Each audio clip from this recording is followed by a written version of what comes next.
하나님의 큰 은혜가 오늘 예배 참석한 성도 여러분들 함께 하시기를 예수님의 이름으로 축복합니다. 긴 추석 명절 잘 보내셨어요? 오늘 이렇게 성일에 함께 돼서 감사를 드리고 10월이 시작이 되었죠.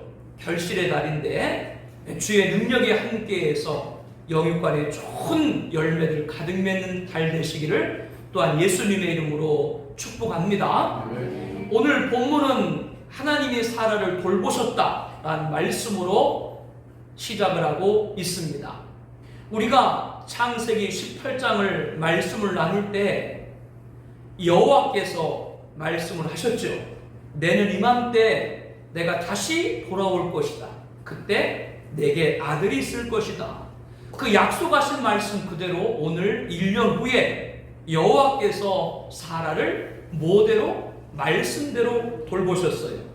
그래서 그에게 아브라함을 통해서 아들 이삭을 허락을 하게 되는 겁니다. 하나님의 언약을 이루신 것이고 아브라함에게 가장 큰 소원인 아들을 허락을 해주신 것이죠. 우리에게도 소원이 있습니다. 하나님이 아브라함과 사라의 소원을 돌보셨던 것처럼 우리 사랑하는 성도님들의 소원에 하나님의 돌보심이 있기를 축복을 합니다. 하나님은 지금도 그의 거룩한 백성들의 소원을 돌보시는 좋으신 아버지가 되는 줄로 확신합니다. 하나님께서 아브라함에게 99세 때 나타나가지고 내년에 아들을 낳을 것이다 라고 했었죠. 그러자 아브라함이 어떤 반응을 보였어요? 엎드려서 웃었어요. 내 나이가 이제 100세인데 어찌 아들이 있으리요? 아내 사라는 90세인데 어찌 출산을 하리요? 얼마 후에 하나님이 보내신 세 사람이 장막에 찾아왔죠. 그때 내년 이맘때 아들이 있을 것이다 라고 말할 때 장막 뒤에서 누가 그 얘기를 들었어요? 사라가 들었는데 사라 어떤 반응을 했어요? 웃었어요. 내가 생리가 끊어졌고 내 남편이 노쇠했고 나도 늙었는데 나에게 무슨 즐거움이 있으리요? 하나님께서 1년 후에 아들을 주시겠다고 했는데 아브라함과 사라 부창부수라고 해야 되나요? 둘 다 웃었습니다.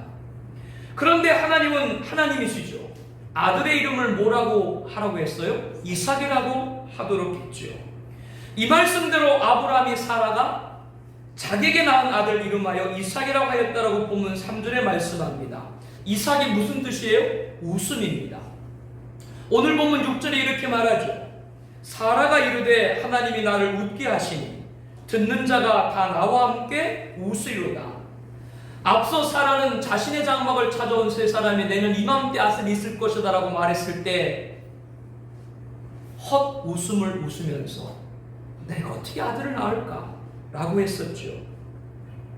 아브라함도 또한 순웃음을 지었었죠. 그러나 하나님은 이들의 헛웃음과 순웃음을 감격과 환희의 웃음으로 바꿔주신 줄로 압니다. 아브라함과 사라는 아들 이삭을 부를 때마다 이삭이 무슨 뜻이라고요? 웃음. 자기 아들 이삭의 이름을 부를 때마다 자신들이 얼마나 어리석었는가 그걸 아마 되새겼을 것입니다. 오늘 본문 7절에 보니까 사라가 이렇게 얘기를 하죠. 사라가 자식들을 젖먹이겠다고 누가 아브라함에게 말하였으려마는 아브라함의 노경에 내가 아들을 낳았도다. 세상 사람들은 사라한테 이렇게 얘기했다는 거예요. 저 나이에 무슨 아들을 낳겠어. 그러나 내가 아브라함 노년에 아들을 낳아서 안겼다. 이렇게 지금 고백을 하면서 누구에게 영광 올려드리고 있는 거예요? 하나님께 영광을 올려드리고 있습니다. 저는 여기서 우리 성도님들한테 간곡히 부탁을 드립니다.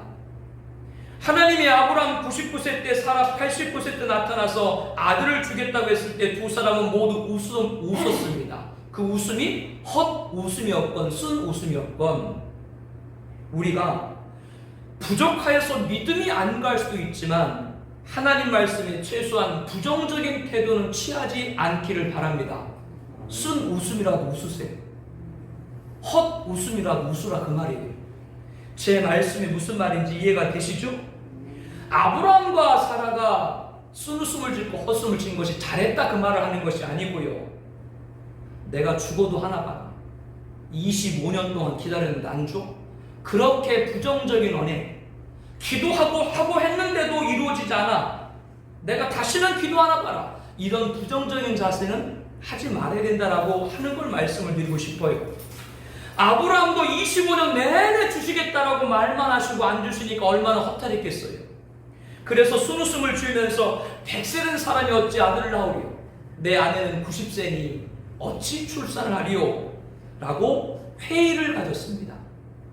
그러나 하나님이 재차 언약을 하시자 그것을 믿고 아브라함이 하나님 명령한 대로 자기 육체의 할례를 언약의 표징으로 행했죠.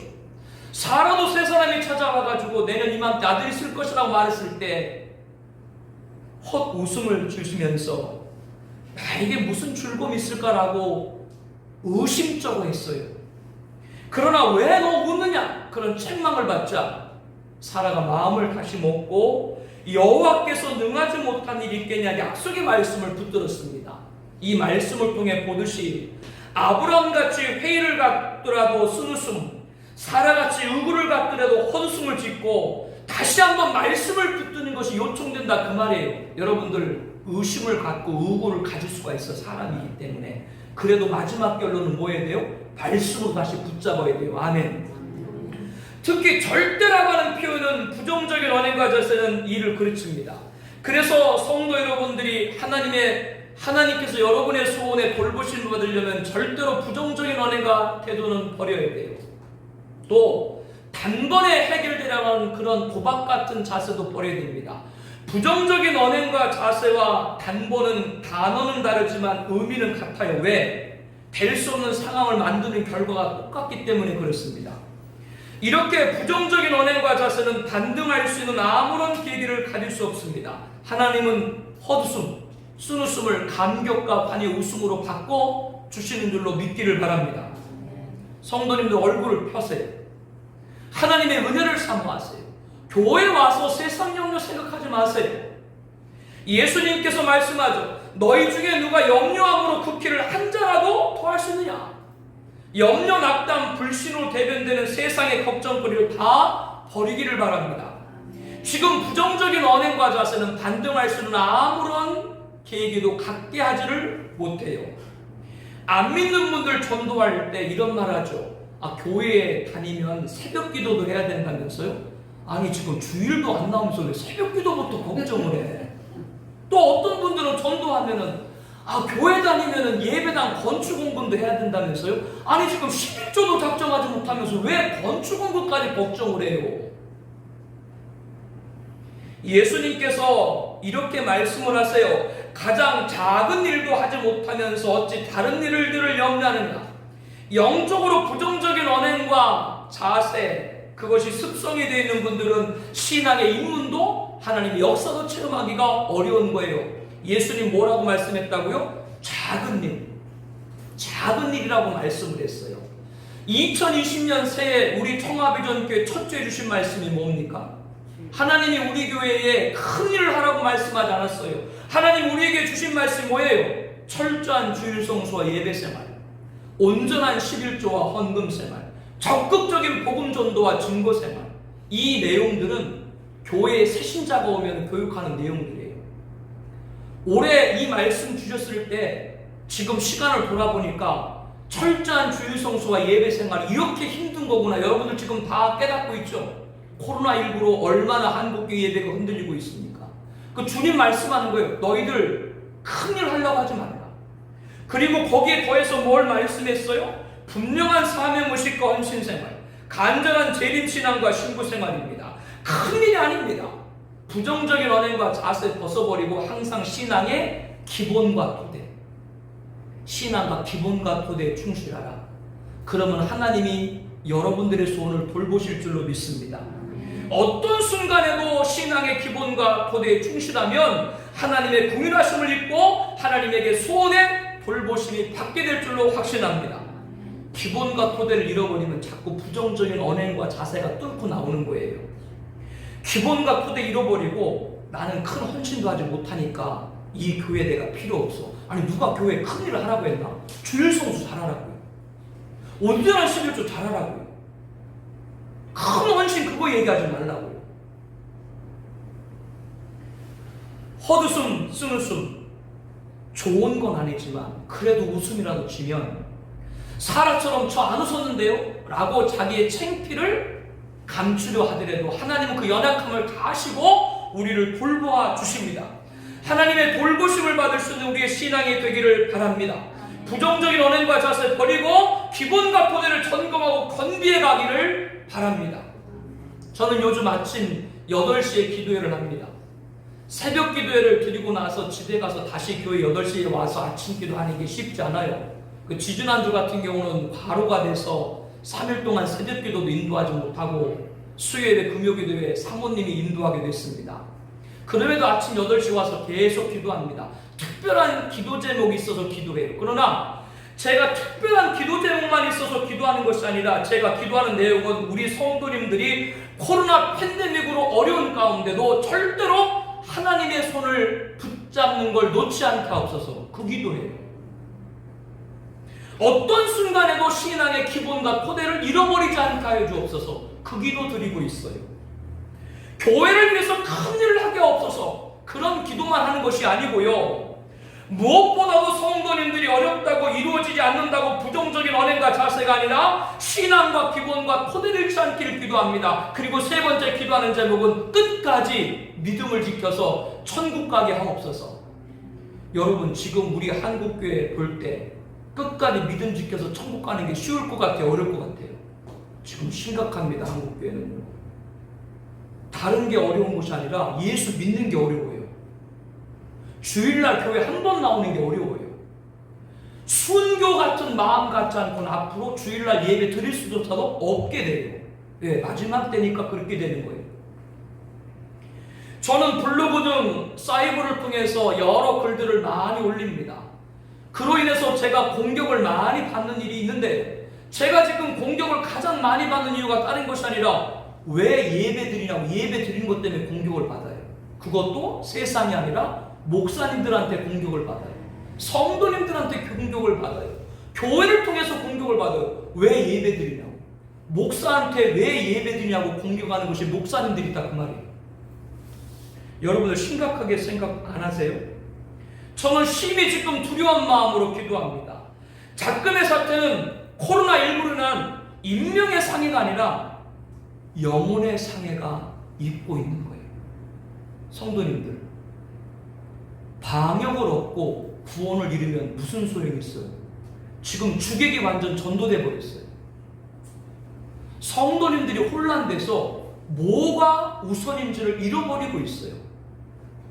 예배를 드린다고 공격을 받아요. 바로 마지막 때 신앙의 기본과 토대를 흔들고 마지막에 구원에 이르지 못하도록 사탄이 지금 흔들고 있는 거죠. 어원 루처 목사님은 미국의 유명한 시카고 무디 교회에서 36년간 담임을 하시고 은퇴하신 신실한 분이십니다. 이분이 퇴임을 얼마 안 앞두고 2010년에 국가가 하나님을 잊을 때라는 책을 집필을 하셨어요. 미국과 중국이 수교하고 난 다음에 얼마 안 된 1985년 중국을 여행을 했는데 한 안내원과 대화를 나누게 됐습니다. 중국 가이드에게 물은 거예요. 중국에는 종교의 자유가 있습니까? 라고 물으니까 안내원이 대답하기를, 중국 사람들은 종교의 자유를 가지고 있다. 그들은 자신의 마음속에서 원하는 만큼 자유로울 수 있다 라고 대답을 했다고 합니다. 여러분, 그러면 지금 중국에 종교의 자유가 있다고 말할 수가 있습니까? 마음으로 믿는 것, 그것만의 자유가 있다. 이 얘기는 마음으로 믿고 마음으로 예배하는 것, 그것이 신앙의 전부일 수가 없음을 가르쳐주는 일화인 것이죠. 우리가 지금처럼 온라인 예배가 공적 예배자를 차지하게 되면 신앙은 마음으로만 믿으면 되지, 예배는 꼭 교회에 나오지 않아도 되지라는 그런 예배관을 갖게 될지도 모릅니다. 신앙의 자유는 우리의 생각, 사적인 대화에서만 이루어지는 것이지 공적인 그런 예배는 드리지 않아도 된다, 이런 식으로 변질될지도 몰라요. 마음으로 믿고 마음으로 예배하면 된다고 하면서 사탄이 신앙의 기본과 토대를 흔들고 있습니다.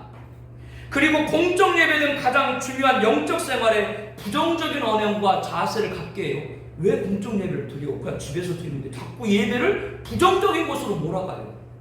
여기 지금 넘어가고 있는 거예요. 들을 말을 들어야 되죠. 그것도 목사님들이 그런 얘기를 해요. TV에 나와서. 이게 지금 우리가 신앙생활하는 시대입니다. 2차 세계대전 전후에 나치가 독일을 집권을 했을 때 독일 교회는 히틀러에게 부역을 했습니다.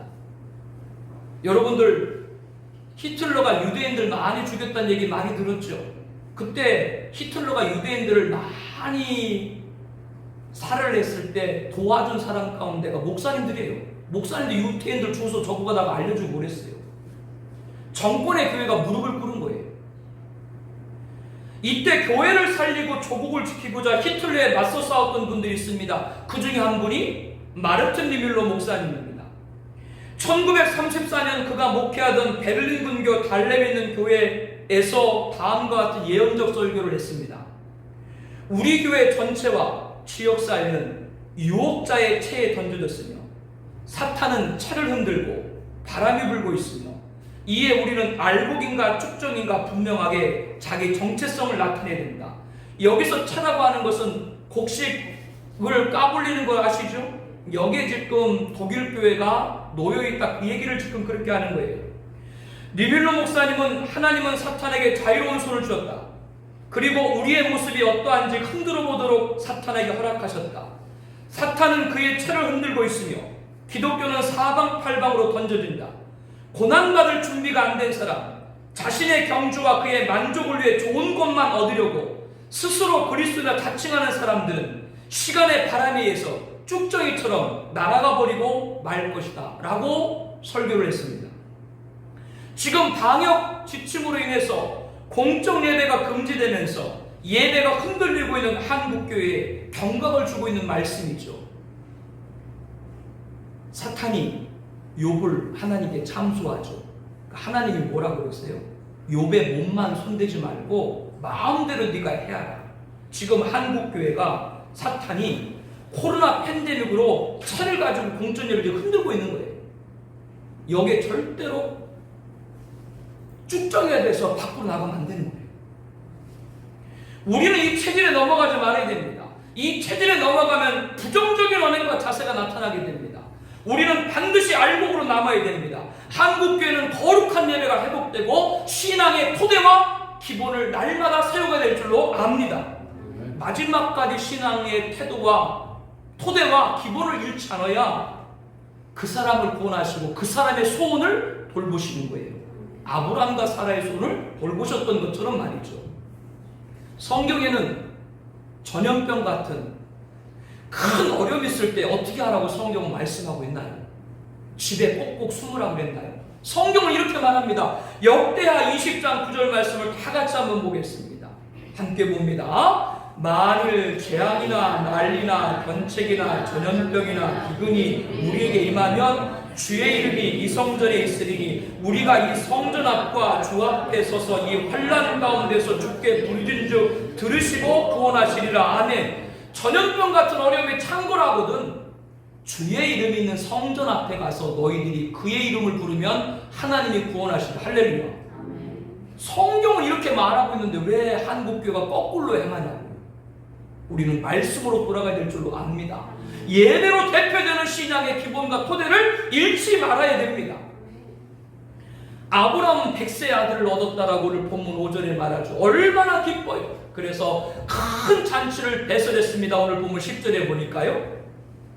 하나님이 우리의 소원을 돌보심으로 응답의 역사를 체험하고 성도님들 가정과 기업 그리고 우리 교회 이 잔치가 배설되기를 축복합니다. 마지막까지 신앙의 기본과 토대를 갖고 있는 사람은 잔치만 남은 거예요. 아멘. 여기에 여러분들 참여하길 바랍니다. 이게 지금 우리들의 믿음이고 지켜야 될 신앙이에요.